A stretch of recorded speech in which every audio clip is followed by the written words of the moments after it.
이곳 세상에서 제일 귀한 역사 수업 들려줄 테니 재밌게 들어줘. 오프닝 송이 이제 곧 끝나가니까는 집중한다 나랑 약속해줘요. 이건 세상에서 제일 귀한 역사 수업 들려줄 테니 재밌게 들어줘. 우철쌤의 역사 콘서트. 부족연맹 국가체제의 변화가 나타납니다. 바로 중앙집권화라는 변화인데요. 중앙집권화란 부족연맹 국가 형태 자체가 왕이 중앙에 있고 지방은 각 부족의 족장들이 다스렸다고 한다면, 중앙집권이라는 것은 지방에 있는 부족의 족장들의 권력을 왕에게 모으게 되고, 지방을 해체시켜 각 부족의 족장들을 왕의 귀족, 왕의 신하, 왕의 관리로 만드는 것이 중앙집권화라고 할 수 있습니다. 좀 더 자세히 살펴보자면요, 중앙집권이란 뜻은 왕, 즉 왕이 있는 중앙, 수도에 권력이 집중된 것을 이야기합니다. 그러면 중앙집권을 하기 위해서는 어떤 방법을 써야 될까요? 대표적으로 6가지가 있습니다. 첫 번째로 영토 확장 활동이 있습니다. 영토 확장 활동은 왕이 정복 전쟁에서 승리하여 영토를 확장하게 되면 왕이 이렇게 얘기할 수 있습니다. 그러니까 나만 믿으라니까, 나만 믿어봐. 이런 식으로 왕의 권력을 강하게 합니다. 전쟁에서 이기면 나를 따랐으니까 이렇게 된 거다, 나한테 권력을 더 줘봐라. 이런 식으로 왕의 권력을 강하게 만듭니다. 그 다음으로 왕위 세습이라는 게 있습니다. 왕의 자리가 왕위고요, 세습, 물려주다의 뜻입니다. 보면 강해진 내 권력은 내가 원하는 자에게 넘겨주겠다. 즉 왕의 권력이 강해지자 이 권력을 다른 부족에게 주는 것이 아니라 왕이 원하는 자에게 권력을 물려줌으로 인해서 왕의 강한 권력을 유지시킨다라는 의미를 가지고 있습니다. 다음으로 관등제와 관복제를 시행하는 것입니다. 여기서 관등과 관복에 대한 뜻은요, 관등은 관리의 등급, 관복은 관리의 복장의 색깔을 구분하는 겁니다. 이 관등제와 관복제를 시행하는 것이 왜 중앙집권화의 방법이냐면요, 왕께서 우리 등급을 나누어 대우해 주셨다, 그러니 왕에게 감사하고 충성하자라는 말을 할 수 있게 합니다.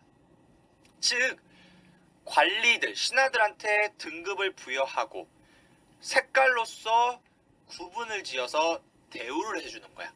그만큼 왕의 권력이 강해야만 관등제, 관복제가 잘 이루어지겠죠. 다음으로 행정구역 편성입니다. 이 말은 기존에 있던 부족을 해체시켜버려서 더 이상 부족들끼리 못 모이도록 합니다. 그리고 그 지역을 왕이 관리하는 행정구역이라는 이름하에 재편성하게 됩니다. 더 이상 그 지역에 사는 사람들은 한 부족이 아니라 그냥 행정구역에 사는 사람으로 바뀌는 거야. 자기들끼리 모일 만한 명분이 없어지는 겁니다. 그래서 부족 연맹한 형태를 완전히 해체시켜버리고 이 부족들을 지방행정구역으로 변모시킨 다음 부족의 족장들을 중앙으로 집합시켜서 관리로 만들어버립니다. 왕의 신하로 만들어버렸다, 그 의미입니다. 다음으로 율령 반포입니다. 여기서 율령이란 법을 의미하는데요, 반포는 세상에 널리 퍼뜨려 모두 알게 한다라는 뜻입니다. 즉 율령 반포란 법을 발표했다. 법이란 게 뭐냐? 사회가 부드럽게 흘러갈 수 있도록 기준을 세워주는 게 법이고, 그 당시는 율령이라고 했다. 그래서 율령 반포가 사회 질서를 확립하는 것이다. 이게 왜 중앙집권화의 방법이냐면요, 백성은 왕이 반포한 율령에 따라 생활하거라, 율령은 왕의 말이니라. 즉 사람들이 알게 모르게 율령에 의해서 생활하게 된다. 근데 그 율령은 누가 말한 것이다? 왕이 말한 것이다. 우리 생활의 어떠한 기준, 법, 이것 또한 왕이 내려준 것이다. 왕의 권력인 것이다.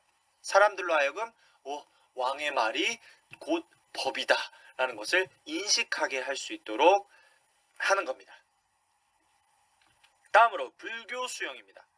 자, 불교 수용은요, 불교를 받아들여 왕의 권위를 높이고 민심을 통합하기 위해서 하는 겁니다.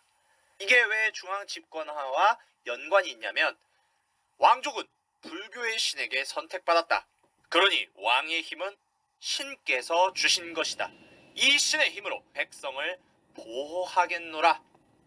이 이야기를 들은 백성들이 왕에게 충성하겠나이다. 신이시여 저희를 지켜주소서라고 이야기하게 됩니다. 사람들이 왕의 권력을 받들도록 하는 겁니다. 이 6가지 방법은요, 중앙집권 국가로 나아가는 나라들에서 다 찾아볼 수 있습니다. 그래서 우리 고구려 역사를 배울 때 이 6가지의 모습이 나오는지 확인하면서 여러분이 공부하면 좋을 것 같습니다. 그래서 이 6가지 방법을 사용하니 그 결과 왕에게 들어왔습니다. 무엇이? 뭐가? 부족의 영토는 왕의 영토로 바뀌게 되고요. 부족장은 왕의 관리가 되고요. 부족장의 권력은 왕의 권력이 됩니다. 이 모든 것이 왕에게 들어왔습니다. 이 과정을 통해서 부족연맹 국가가 중앙 집권화가 되는 것이고요. 이 형태의 국가를 중앙 집권 국가라고 합니다. 그렇다면 만주 한반도 지역의 국가들 중에 어떤 국가들이 중앙 집권 국가가 될 수 있었는지 살펴봅시다. 먼저 부여는요, 부족연맹 왕국의 형태를 그대로 유지했습니다. 반면에 고구려는 중앙 집권 국가가 되었고요. 진안 연맹체는 또한 신라라는 중앙 집권 국가가 됩니다. 마한 연맹체는 백제라는 중앙 집권 국가가 됐고요. 변한 연맹체는 가야 연맹체로 재편성되었을 뿐 중앙 집권 국가는 되지 못했습니다.